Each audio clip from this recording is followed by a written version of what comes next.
Ladies and gentlemen, boys and girls, welcome back to another Apex Legends video. My name is Sweat if you guys are new, and in today's video, we're going to be talking about 10 tips to make you the ultimate Apex Legends ranked arena player. Now, I know ranked arena has just dropped, and there is a lot of problems with the AP system, especially once you get up to Predator. I think you lose 3 games and then you win 1, and that's how you gain the most amount of points. But we're not talking about that in this video. It's against my morals to lose games on purpose, and this video is all about winning, and that's all you guys want to be doing is winning. Okay, they'll fix this eventually. It's not supposed to be like this, so once they do fix this, I want you guys to utilize these tips to win every single Apex Legends ranked arenas game that you possibly can.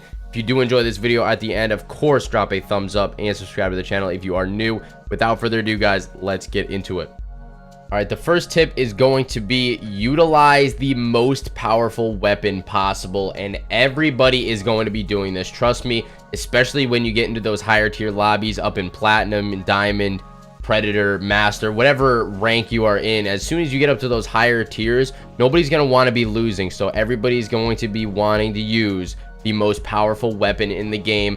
And right now, if you're watching this video in August, probably, I don't even know if they're going to touch the L-Star. They need to fix the L-Star, man. That gun is absolutely busted, and you're going to run into every team using an L-Star. I'm telling you right now, if you're not using an L-Star, you're putting yourself at a disadvantage, because every single other team is full 3-stacking L-Stars. It's the most annoying thing ever, but it's a part of the game.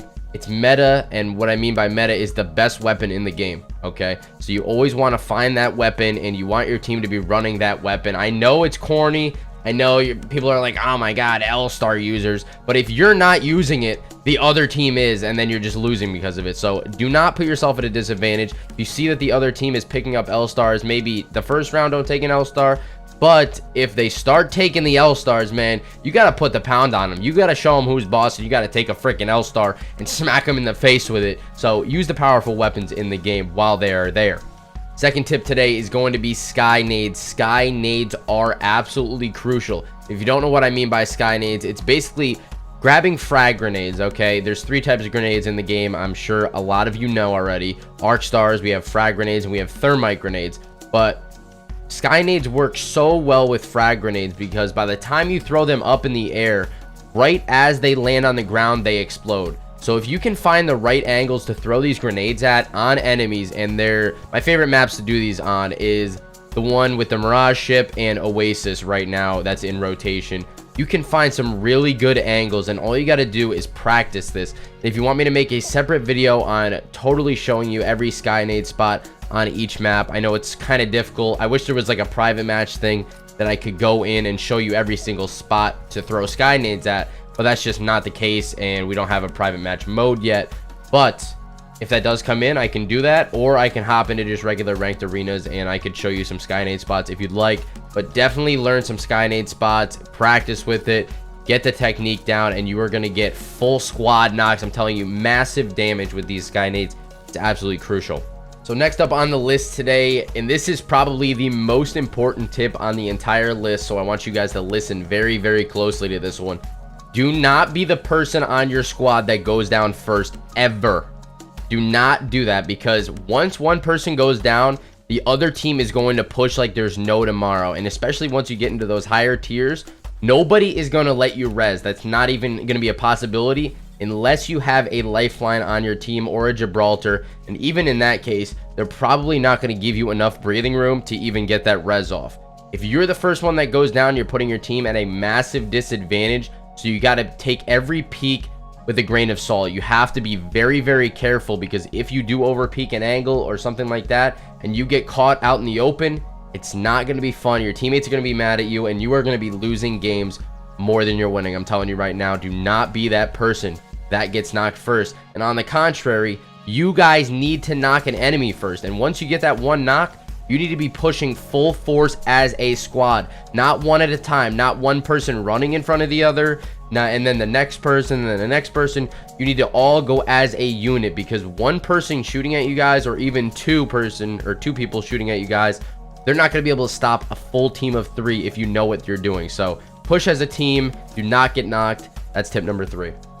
Now, tip number 4, you solo players are absolutely going to hate me for, okay? It's playing with a full squad of good players. You need to grab people of your skill level or higher to dominate the higher tier lobbies. There's no way you're going to be running through lobbies with people that aren't good at the game and that are overpeaking angles and that are getting knocked first. It really ties into the last tip in that you need to have a solid squad that knows these things, knows how to skynade people, knows to use the most powerful weapons in the game almost every round, knows to not go down first. These tips all apply to every single person on the team, and they need to all be doing this. So when you grab people that aren't as good as you, or you solo queue and you get some bad players, you basically already lost the game before it started. So try to find people on any social media, Instagram, Twitter, Facebook, AIM, Bumble, whatever the hell websites you guys use, Tinder.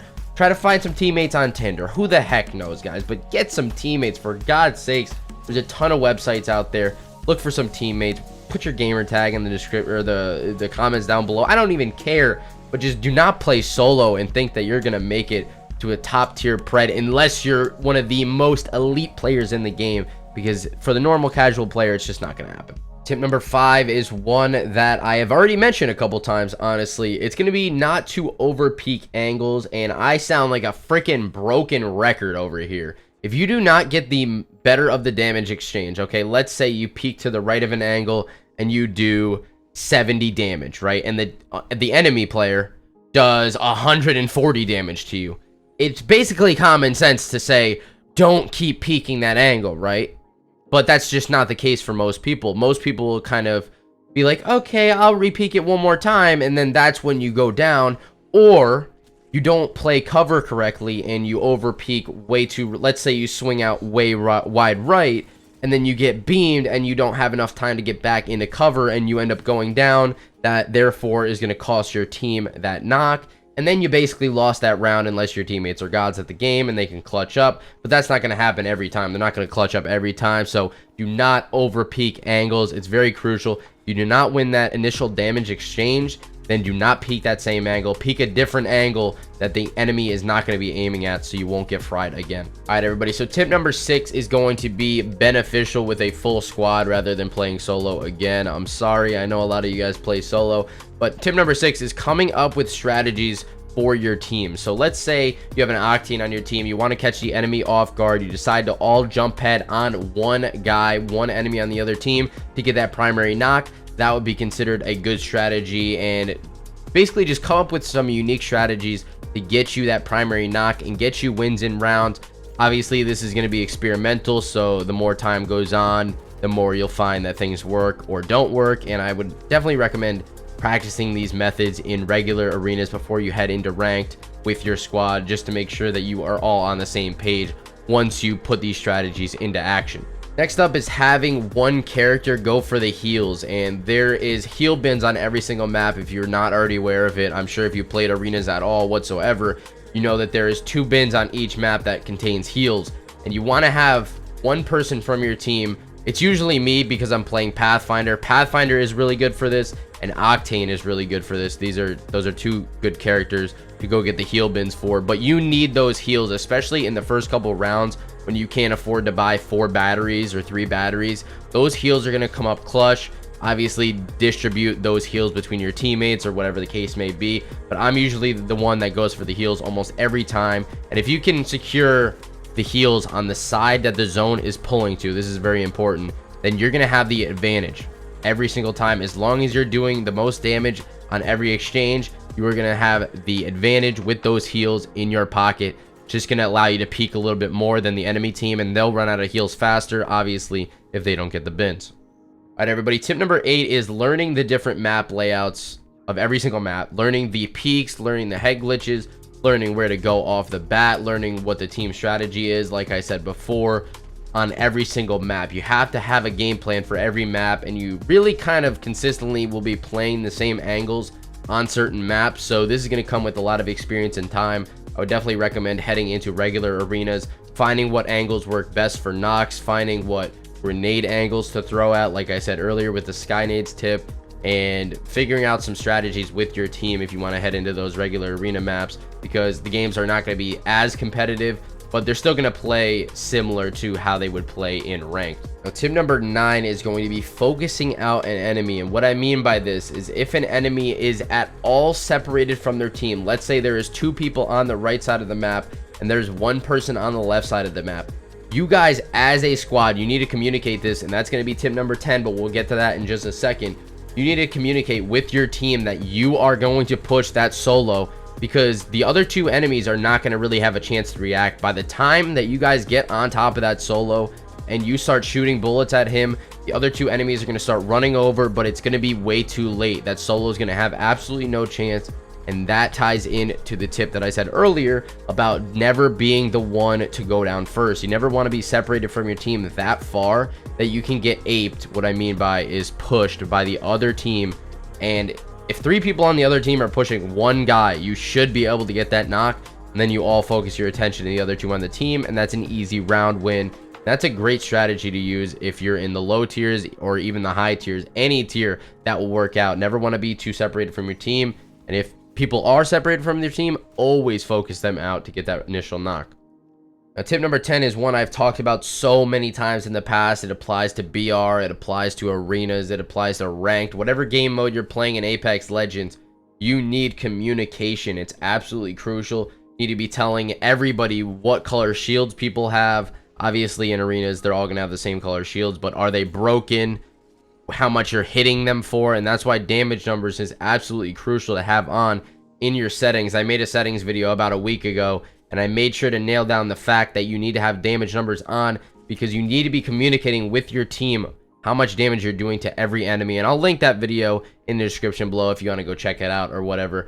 But anyways, guys, I hope you enjoyed this video. If you did, of course, make sure to drop a thumbs up, leave a comment down below if I missed anything that you might have thought of. And also subscribe to the channel if you are new. It's been Sweat. I will catch you in the next one. Peace out, guys.